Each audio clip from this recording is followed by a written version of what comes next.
21वां अध्याय, हमारी कश्मीर यात्रा। अब तुम यात्रा करने योग्य स्वस्थ हो गए हो। मैं भी तुम्हारे साथ कश्मीर चलूंगा। श्री युक्तेश्वर जी ने एशियाटिक कॉलरा से मेरे ठीक हो जाने के 2 दिन बाद मुझसे कहा। उसी दिन शाम को 6 लोगों का हमारा दल उत्तर की ओर जाने के लिए गाड़ी पर सवार हो गया। हमारा पहला पड़ाव शिमला में हुआ, जो हिमालय के पहाड़ों के सिंहासन पर विराजमान रानी सदृश शहर है। भव्य दृश्यों का आनंद लेते हुए हम ढलान युक्त सड़कों पर घूमे। विलायती स्ट्रॉबेरी ले लो, एक मनोरम स्थान पर लगे खुले बाजार में बैठी एक वृद्धा चिल्ला रही थी। छोटे छोटे लाल लाल अपरिचित फलों को देखकर गुरुदेव का कौतूहल जागा। उन्होंने एक बड़ी टोकरी भर फल खरीद लिए और पास ही खड़े कन्हई और मुझे खाने को दिए। मैंने एक फल खाकर देखा, पर तुरंत ही उसे थूक दिया। कितना खट्टा है यह गुरुदेव, मुझे स्ट्रॉबेरी कभी अच्छी नहीं लग सकती। मेरे गुरु हंसने लगे। अमेरिका में तुम्हें ये खूब अच्छी लगेंगी। वहां एक रात्रि भोज में जिसके घर तुम उस दिन खाना खा रहे होगे, उस घर की गृहिणी तुम्हें मलाई और शक्कर के साथ स्ट्रॉबेरी देगी। जब वो कांटे से स्ट्रॉबेरियों को कुचल कर तुम्हें देगी, तब तुम उन्हें चखोगे और कहोगे, कितनी स्वादिष्ट स्ट्रॉबेरी। तब तुम्हें शिमला में आज का यह दिन याद आएगा।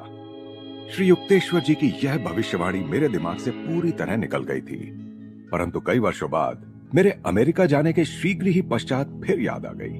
मैसाचुसेट्स प्रांत के वेस्ट सोमरविल नगर में श्रीमती LST हैसे योग माता के घर में एक रात्रि भोज पर मैं निमंत्रित था। भोजन के अंत में जब स्ट्रॉबेरी टेबल पर लाकर रखी गई, तो श्रीमती हैसे ने कांटा उठाकर उससे मेरे सामने रखी गई स्ट्रॉबेरियों को अच्छी तरह कुचल दिया और उसमें मलाई एवं शक्कर डाल दी। उन्होंने कहा, यह फल कुछ अधिक ही खट्टा होता है। मुझे लगता है आपको इसे इस तरह खाना पसंद आएगा। मैंने थोड़ा सा मुंह में डाला। कितनी स्वादिष्ट स्ट्रॉबेरी, मेरे मुंह से अनायास ही निकल पड़ा। उसी क्षण स्मृति की अथाह गुफा से शिमला में की गई मेरे गुरुदेव की भविष्यवाणी मानस पटल पर उभर आई।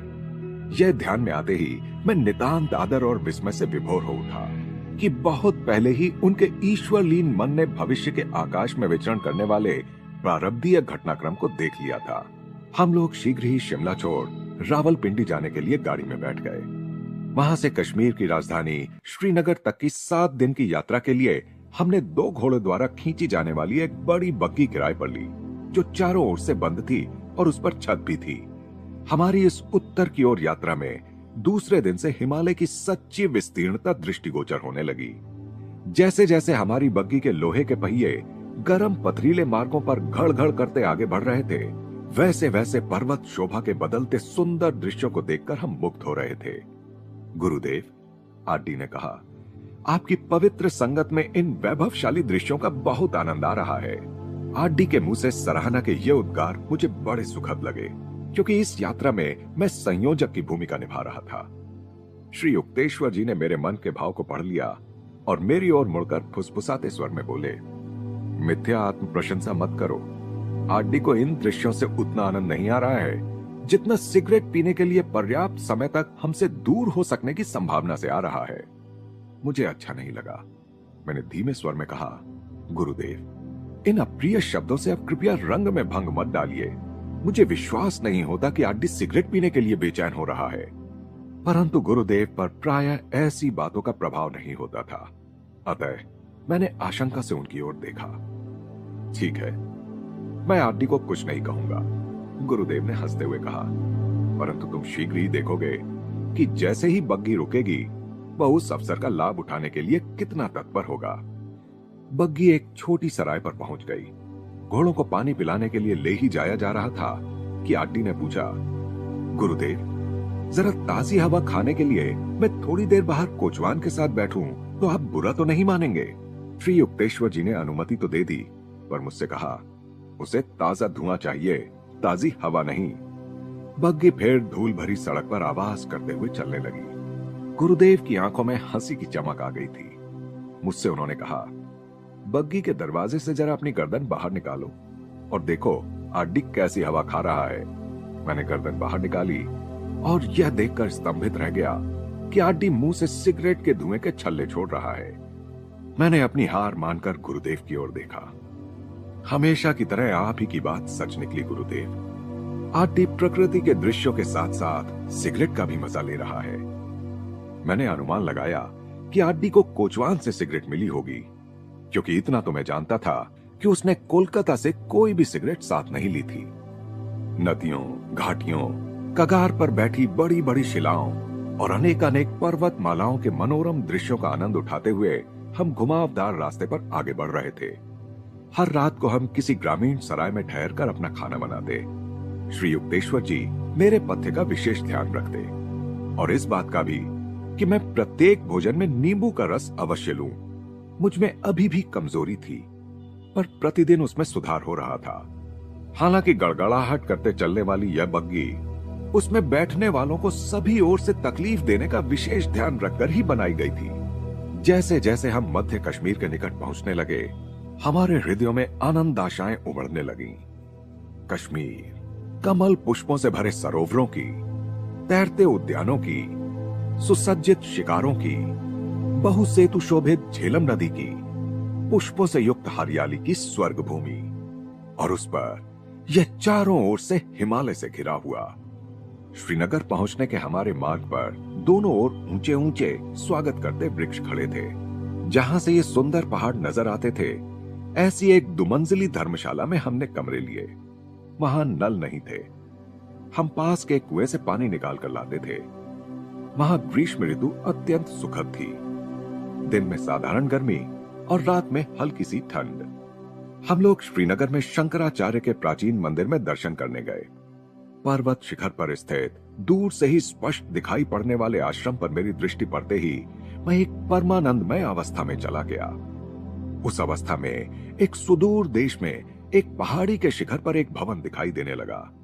शंकराचार्य का भव्य मंदिर उस भवन में परिवर्तित हो गया, जहां मैंने कई वर्षों बाद अमेरिका में सेल्फ रियलाइजेशन फेलोशिप के मुख्य आश्रम की स्थापना की। जब मैं पहली बार कैलिफोर्निया में लॉस एंजलिस गया और वहां माउंट वॉशिंगटन के शिखर पर स्थित वह विशाल भवन देखा, तो तुरंत उसे वर्षों पहले कश्मीर और अन्यत्र अपने अंतर में देखे दृश्यों के भवन के रूप में पहचान लिया। कुछ दिन श्रीनगर में बिताने के बाद हम लोग 8,500 फीट की ऊंचाई पर स्थित गुलमर्ग गए, जिसका अर्थ है पुष्प युक्त पर्वतीय मार्ग। वहां मैंने जीवन में पहली बार बड़े घोड़े की सवारी की। राजेंद्र एक ऐसे टट्टू पर सवार हुआ जो तेज दौड़ने के लिए अति उत्सुक था। हम लोग खिल्लन मर्ग जाने के लिए निकल पड़े। रास्ता एकदम सीधी चढ़ाई का था और घने जंगल में से जाता था, जो छाते नुमा वृक्षों से आच्छादित था। कुहरे से ढकी पगडंडियां प्रायः दिखाई नहीं पड़ती थीं, परंतु इस सब के बावजूद राजेंद्र के टट्टू ने मेरे बड़े घोड़े को एक पल के लिए भी विश्राम नहीं लेने दिया, यहां तक कि खतरनाक मोड़ों पर भी नहीं। प्रतिस्पर्धा के आनंद के अतिरिक्त अन्य सब बातों से बेखबर राजेंद्र का टट्टू अथक रूप से पीछे पीछे आता ही रहा। इस थकाने वाली स्पर्धा का पुरस्कार था एक अचंभित करने वाला भव्य दृश्य। इस जीवन में पहली बार मैंने चतुर्दिक दृष्टि घुमाकर सब तरफ केवल हिमालय के हिम शिखरों को देखा। पर्वत शिखरों की मालाओं पर मालाएं, जो ध्रुव प्रदेश के विशालकाय सफेद रीछों की आकृति के समान दिख रही थीं। मेरी आंखें सूर्य किरणों से प्रदीप्त नीले आकाश की पृष्ठभूमि में अनंत फैले बर्फीले पहाड़ों के विस्तार की शोभा का परम हर्ष से पान कर रही थी। मैं अपने युवा साथियों के साथ चमकती श्वेत ढलानों पर इधर से उधर खूब मजे के साथ लौटता रहा। हम सबने ओवरकोट पहन रखे थे। नीचे वापस लौटते समय हमने दूर पीले फूलों का जैसे एक विशाल कालीन देखा, जिससे विवर्ण पहाड़ियों का पूरा रूप ही बदल गया था। इसके बाद हम बादशाह जहांगीर के विलास उद्यान, शालीमार और निशाद बाग देखने गए। निशाद बाग का प्राचीन राजमहल एक प्राकृतिक जलप्रपात के ही ऊपर बना है। पर्वतों से अत्यंत वेग के साथ नीचे गिरते जल प्रवाह को अत्यंत कौशलपूर्ण यंत्र योजना के द्वारा नियंत्रित कर कहीं तो विविध रंगी समतल चट्टानों पर से बहाया गया है, तो कहीं सुंदर सुंदर रंग बिरंगी पुष्प क्यारियों के बीच फव्वारों के रूप में निकाला गया है। यह प्रवाह धारा राजमहल के अनेक कमरों से भी गुजरती है और अंत में धरती पर उतरते समय किसी आकाश गामिनी परी के समान नीचे स्थित झील में उतरती है। इन विशाल उद्यानों में रंगों का जैसे उत्सव है। गुलाब, चमेली, lily, snapdragon, pansy, lavender, poppy, चिनार, सरो और चेरी की सुडौल पंक्तियों से पन्ने सा एक हरा वृत्त बन गया था, जिसके पार हिमालय की उच्च धवल श्रृंखला आकाश को छू रही थी। तथाकथित कश्मीरी अंगूर कोलकाता में मुश्किल से ही मिल सकने वाला और महंगा परंतु अत्यंत स्वादिष्ट फल माना जाता है। राजेंद्र रास्ते भर कश्मीर में भर पेट अंगूर खाने की चर्चा करता आ रहा था, परंतु कश्मीर में अंगूर का कोई बड़ा बाग देखने में न आने से उसे घोर निराशा हुई। उसकी निराधार अपेक्षा के लिए मैं उसे यदा कदा चिढ़ाया करता। ओह, मेरा पेट अंगूर से इतना भर गया है कि मुझसे चला नहीं जाता, मैं कहता। मेरे पेट में तो इन अदृश्य अंगूरों की मदिरा भी बन रही है। बाद में हमने सुना कि मीठे अंगूर कश्मीर के पश्चिम में काबुल में होते हैं। हमने पिस्ता मिश्रित रबड़ी की आइसक्रीम पर ही संतोष कर लिया। लाल कशीदाकारी किए हुए छत्र वाले शिकारों में बैठकर हम पानी में मकड़ी जाल के समान लगने वाले अनेक नहरों के जाल से बनी डल झील में अनेक बार घूमे। यहाँ लट्ठों और मिट्टी की सहायता से बने अनेक तैरते उद्यान दिखाई देते हैं। वस्तुतः प्रथम दृष्टि में दूर दूर तक फैले हुए पानी के बीच साग सब्जियों और तरबूजों की फसल का दृश्य ही इतना विसंगत लगता है कि कोई भी आश्चर्यचकित हुए बिना नहीं रहता। भूमि से बंधे रहना पसंद न करने के कारण किसान कभी कभी अपने चौरस खेत को उस बहुशाखा प्रशाखा युक्त झील में नाव से रस्सी के सहारे एक जगह से दूसरी जगह खींचकर ले जाते हुए दिखाई देते हैं। इस सीढ़ीदार घाटी में पृथ्वी के हर प्रकार के सौंदर्य का सार दृष्टिगोचर होता है। कश्मीर रूपी सुंदरी ने पर्वतों का मुकुट पहना है, गले में झीलों की माला और पांवों में पुष्प पादुकाएं पहनी हैं। बाद के वर्षों में अनेक देशों की यात्रा करने के बाद मैं समझ गया कि कश्मीर को संसार का सर्वाधिक सुंदर प्रदेश क्यों कहा जाता है। स्विट्जरलैंड के एल्प्स पर्वत, स्कॉटलैंड की लॉच लोमंड झील तथा इंग्लैंड की अति सुंदर झीलों की कुछ झांकियां यहाँ मिल जाती हैं। कश्मीर की यात्रा पर आए अमेरिकी यात्रियों को यहाँ अलास्का के ऊबड़ खाबड़ भूप्रदेश की भव्यता और डेनवर के पास स्थित पाइक्स पीक की याद दिलाने वाला बहुत कुछ मिल जाएगा। प्राकृतिक सौंदर्य स्पर्धा में पहला पुरस्कार मैं या तो मेक्सिको के जोकिमिल्को के शानदार दृश्य को दूंगा, जहां आकाश, पर्वत और पोपलर वृक्ष पानी की असंख्य धाराओं में अटखेलियां करती मछलियों के बीच प्रतिबिंबित होते हैं, या फिर कश्मीर की झीलों को दूंगा जो हिमालय के कठोर पहरे में सुरक्षित सुंदरियों के समान लगती हैं। ये दो स्थान मेरी स्मृति में पृथ्वी पर सबसे सुंदर स्थलों के रूप में उभर आते हैं। फिर भी जब मैंने येलोस्टोन नेशनल पार्क, कोलोराडो के ग्रैंड कैनियन और अलास्का का सौंदर्य देखा तो मैं मंत्रमुग्ध हो गया। येलोस्टोन पार्क पृथ्वी पर शायद एकमेव प्रदेश है जहां घड़ी किसी नियमितता से गर्म जल के फव्वारे फूटकर हवा में ऊंचे उठते रहते हैं। इस ज्वालामुखी क्षेत्र में प्रकृति ने आज भी आरंभिक सृष्टि का नमूना रख छोड़ा है। गंधक में गर्म जल के झरने, दूधिया और इंद्रनील वर्ण के जलाशय, उग्र गर्म फव्वारे, मुक्त रूप से विचरण करते भालू, भेड़िए, जंगली भैंसे और अनेक प्रकार के अन्य जंगली पशु सड़क मार्ग से वायोमिंग से होकर बुदबुदाते गर्म कीचड़ के डेविल्स पिन पॉट की ओर जाते समय रास्ते के किनारों पर कल कल निनाद करते झरने, गर्म जल के फव्वारे और वाष्पमय फुहारे देखकर मेरे मन में यह विचार अवश्य आया कि येलोस्टोन को इसकी अद्वितीयता के लिए विशेष पुरस्कार मिलना चाहिए। कैलिफोर्निया के योसेमिटी पार्क में अत्यंत पुराने उत्तुंग सिक्वाइया यानी देवदार जाति के अति ऊंचे बढ़ने वाले पेड़ जो आकाश में दूर तक उठे भीम का स्तंभों की भांति दिखते हैं, दिव्य कौशल से निर्मित हरे प्राकृतिक मंदिर हैं। यूं तो पौर्वात्य देशों में भी अनेक सुंदर सुंदर जलप्रपात हैं, परंतु इनमें से एक भी न्यूयॉर्क राज्य में कनाडा की सीमा पर स्थित नायग्रा जलप्रपात के सौंदर्य की बराबरी नहीं कर सकता। केंटकी की अति विशालकाय मैमथ गुफा और न्यू मेक्सिको स्थित अत्यंत विशाल भूमिगत गुफा कार्लसबाड कैवर्न्स तो विचित्रताओं से भरपूर परिदेश ही हैं। इन गुफाओं की छतों से लटकते बर्फ की मीनारों के समान दिखते पत्थरों के सुओं का प्रतिबिंब नीचे भूगर्भस्थ जल में पड़ता है। यह दृश्य परलोकों की मानव की कल्पना की झांकी प्रस्तुत करता है। अपने सौंदर्य के लिए जगत विख्यात कश्मीरियों में से अनेक लोग यूरोपियनों के समान ही गोरे हैं और उनका नाक नक्श तथा शरीर का गठन भी उन्हीं के समान है। अनेक लोग नीली आंखों के भी हैं और सुनहरे बालों के भी। पाश्चात्य पोशाक में ये लोग ठेठ अमेरिकनों की तरह दिखते हैं।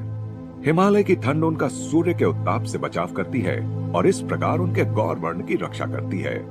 भारत में हम जैसे जैसे दक्षिण दिशा में उष्ण कटिबंध की ओर बढ़ते जाते हैं, वैसे वैसे लोगों का रंग अधिकाधिक काला दिखाई देने लगता है। कश्मीर में कुछ सप्ताह सुखपूर्वक बिताने के पश्चात मुझे बंगाल लौटने की तैयारी करने के लिए विवश होना पड़ा, क्योंकि श्रीरामपुर कॉलेज का नया सत्र आरंभ होने वाला था। श्री युक्तेश्वर जी, कन्हाई और आड्डी कुछ दिन और श्रीनगर में रुकने वाले थे। वहां से मेरे प्रस्थान से कुछ समय पहले गुरुदेव ने संकेत दिया कि कश्मीर में उनका शरीर अस्वस्थ होने वाला है। गुरुदेव, परंतु आप तो पूर्णतः स्वस्थ लग रहे हैं।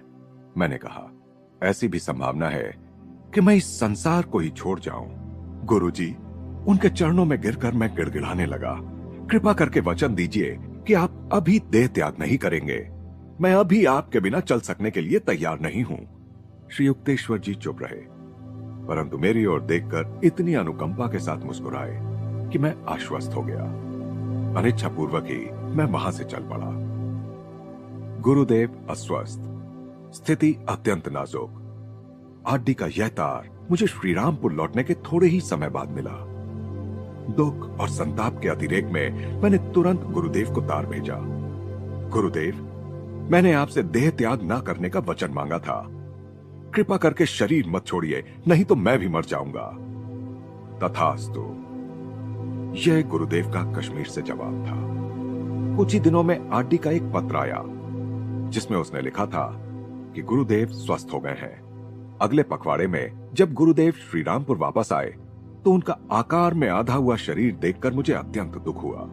श्री युक्तेश्वर जी के शिष्यों के लिए अच्छी बात यह थी कि श्री युक्तेश्वर जी ने कश्मीर में अपने भीषण ज्वर की अग्नि में उनके शिष्यों के अनेक पापों को जला डाला था। उच्च कोटि के योगियों को एक शरीर से रोग निकालकर अपने शरीर में ले लेने के अधिभौतिक तरीके का ज्ञान होता है। बलवान मनुष्य भारी वजन ढोने में कमजोर मनुष्य की सहायता कर सकता है। उसी प्रकार आध्यात्मिक महामानव अपने शिष्यों के कर्म भार के कुछ हिस्से को अपने ऊपर लेकर उनके शारीरिक और मानसिक कष्टों को न्यूनतम स्तर तक कम कर सकता है। जिस प्रकार धनाढ्य मनुष्य अपने अव्ययी पुत्र के भारी कर्ज को चुकाने के लिए अपने धन के कुछ हिस्से को त्याग कर उसकी गलतियों के भीषण परिणामों से उसे बचा लेता है, उसी प्रकार गुरु अपने शिष्यों की दुर्गति को कम करने के लिए अपनी स्वास्थ्य संपदा के कुछ हिस्से को तिलांजलि दे देता है। एक गुप्त योग पद्धति द्वारा संत अपने मन और सूक्ष्म देह को पीड़ित व्यक्ति के मन और सूक्ष्म देह के साथ जोड़ लेता है, और इस प्रक्रिया में रोग पूर्ण रूप से या आंशिक रूप से योगी के शरीर में संक्रमित हो जाता है। देव भूमि पर ईश्वर साक्षात्कार की फसल काट लेने के बाद सिद्ध पुरुष अपने शरीर की चिंता नहीं करता। फिर वह दूसरों के कष्ट कम करने के लिए अपने शरीर को रोगग्रस्त होने भी देता है, तो भी उसके कभी दूषित ना हो सकने वाले मन पर उसका कोई प्रभाव नहीं पड़ता। ऐसी सहायता कर पाने के लिए वह अपने आप को भाग्यवान मानता है। ईश्वर में परम मोक्ष प्राप्त करने में ही मानव देह का उद्देश्य संपूर्ण रूप से पूरा होना अंतर्निहित है। यह हो जाने के बाद सिद्ध पुरुष उसकी जैसी इच्छा हो वैसा अपने देह का उपयोग करता है। एक गुरु का संसार में कार्य है मानव जाति के दुख कम करना, चाहे वह आध्यात्मिक उपायों से हो या बौद्धिक उपदेशों से या इच्छा शक्ति के द्वारा हो या उनके रोगों को अपने ऊपर लेने के द्वारा। इच्छा मात्र से अधिचेतन अवस्था में प्रविष्ट होकर सद्गुरु अपने शारीरिक कष्ट से अलिप्त हो सकता है, परंतु कभी कभी शिष्यों के लिए उदाहरण स्थापित करने हेतु वह शारीरिक पीड़ा को उदासीन भाव से स्वेच्छा से सहन करता है। दूसरों के रोग अपने ऊपर लेकर योगी उनके लिए कर्म सिद्धांत के कार्य कारण नियम की पूर्ति कर सकता है। यह नियम गणित की सी अनिवार्यता से अपने आप कार्य करता है। इसकी कार्यविधि में ब्रह्मज्ञानी वैज्ञानिक आधार पर फेरबदल कर सकते हैं। आध्यात्मिक नियम यह अनिवार्य नहीं बनाता कि कोई गुरु या सिद्ध पुरुष जब जब दूसरे किसी मनुष्य को रोग मुक्त करे तो वह स्वयं बीमार हो जाए। तुरंत स्वस्थ करने की विभिन्न पद्धतियां हैं जो संतों को ज्ञात होती हैं, जिनमें आध्यात्मिक तरीके से रोग निवारण करने वाले को कोई क्षति नहीं होती। सामान्यतः संतजन ऐसी ही किसी पद्धति से लोगों को रोग मुक्त कर देते हैं, परंतु कभी कभी, हालांकि ये बहुत बिरले ही होता है, कि जब कोई गुरु अपने शिष्यों के क्रम विकास में अत्यधिक गति लाना चाहता है, तब वह उनके अवांछनीय कर्मों के बहुत बड़े भाग को अपने ऊपर लेकर उनके परिणामों को अपने शरीर में भोगकर उन्हें निष्फल कर सकता है। ईसा मसीह ने पहले ही स्पष्ट संकेत दे दिया था कि उनका जीवन अनेकों के पापों का मूल्य चुकाने के लिए है। उनमें जो दैवी शक्तियां थीं, उनके होते हुए ईसा को कभी भी क्रॉस पर मृत्यु नहीं दी जा सकती थी यदि वे स्वेच्छा से कार्य कारण के सूक्ष्म ब्रह्मांडीय नियम में सहयोग नहीं करते। इस प्रकार उन्होंने दूसरों के कर्मों के परिणामों को अपने ऊपर ले लिया, खासकर अपने शिष्यों के कर्मों के परिणामों को। इससे शिष्यों को उन्होंने परिशुद्ध किया और इस योग्य बनाया कि वे सर्वव्यापी चैतन्य को या पवित्र आत्मा यानी होली घोस्ट को धारण कर सकें, जो बाद में उनमें अवतरित हुआ। केवल आत्म साक्षात्कार प्राप्त ब्रह्म ज्ञानी सिद्ध पुरुष ही अपनी प्राण शक्ति को दूसरों में संचरित कर सकते हैं या उनके रोगों को अपने शरीर में ला सकते हैं। कोई साधारण मनुष्य इस यौगिक पद्धति का अवलंबन नहीं कर सकता, न ही उसके लिए ऐसा करना वांछनीय है, क्योंकि अस्वस्थ शरीर गहरे ध्यान के लिए बाधा बनता है। हिंदू शास्त्र कहते हैं कि अपने शरीर को स्वस्थ रखना मनुष्य का अनिवार्य कर्तव्य है, अन्यथा उसका मन भगवत ध्यान में एकाग्र नहीं रह सकता। तथापि अति बलशाली मन सभी शारीरिक बाधाओं को पार कर ईश्वर साक्षात्कार प्राप्त कर सकता है। अनेक संतों ने अपने रोगों की ओर कोई ध्यान न देकर अपने ईश्वरानुसंधान में सफलता प्राप्त की है। असीसी के सेंट फ्रांसिस स्वयं गंभीर रोगों से ग्रस्त होने के बावजूद दूसरे लोगों का रोग निवारण करते थे और मृत लोगों को फिर से जिंदा भी कर देते थे। मैं एक ऐसे भारतीय संत को जानता था जिनका आधा शरीर कभी फोड़ों से भरा हुआ था। उनका मधुमेह रोग इतना उग्र था कि वे लगातार 15 मिनट से अधिक स्थिर नहीं बैठ सकते थे, किंतु उनकी आध्यात्मिक आकांक्षा अटल थी। वे प्रार्थना करते, प्रभु क्या आप मेरे इस भग्न मंदिर में आएंगे? अविरत प्रचंड इच्छा शक्ति के बल से वे आखिर प्रतिदिन 18 घंटों तक पद्मासन में समाधि लगाकर बैठने लगे। उन्होंने मुझे बताया, और 3 साल पूरे होते होते मैंने ईश्वर के अनंत प्रकाश को अपने भीतर चकमगाते पाया। उसके वैभव के आनंद में मग्न होकर मैं अपने शरीर को भूल गया। बाद में मैंने देखा कि ईश्वर की दया से मेरा शरीर पूर्णतः स्वस्थ हो गया था। रोग निवारण की एक ऐतिहासिक घटना भारत में मुगल साम्राज्य के संस्थापक बाबर से संबंधित है। उसका बेटा हुमायूं चिंताजनक रूप से बीमार हो गया। बाबर ने अत्यंत व्यथित हृदय के निश्चय के साथ प्रार्थना की कि बेटे का रोग उस पर आ जाए और बेटे को जीवन दान मिल जाए। हुमायूं ठीक हो गया और बाबर उसी क्षण बीमार होकर बाद में उसी रोग से मर गया जिसने उसके बेटे को ग्रस लिया था। अनेक लोग सोचते हैं कि सिद्ध पुरुषों को सैंडो के समान स्वस्थ और शक्तिवान होना चाहिए। इस सोच का कोई आधार नहीं है।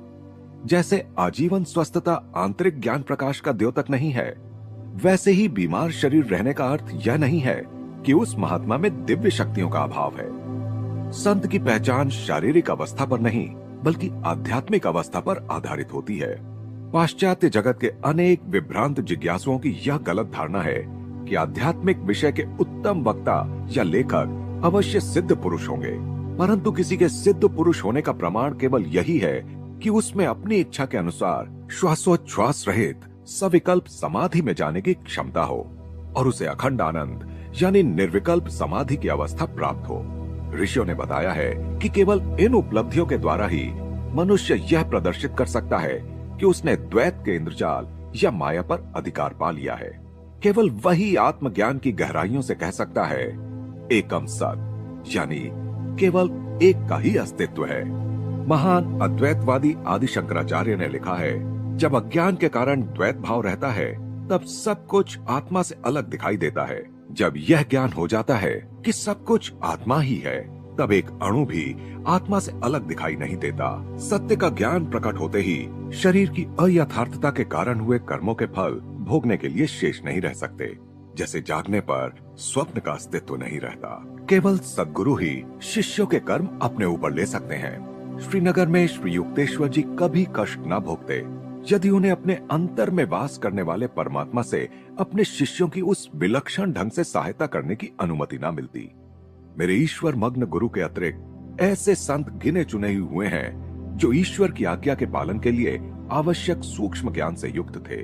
जब मैंने अपने गुरु की क्षीण हुई काया देखकर कुछ सहानुभूति जताने का प्रयास किया तो उन्होंने विनोद पूर्वक कहा, इसके कुछ अच्छे पहलू भी हैं। अब मैं उन छोटी बनियानों को भी पहन सकता हूँ जिन्हें मैंने कई वर्षों से नहीं पहना है। गुरुदेव की प्रसन्न हंसी को सुनकर मुझे सेंट फ्रांसिस डी सेल्स के वे शब्द याद आ गए, जो संत उदास रहता है वह व्यर्थ संत है।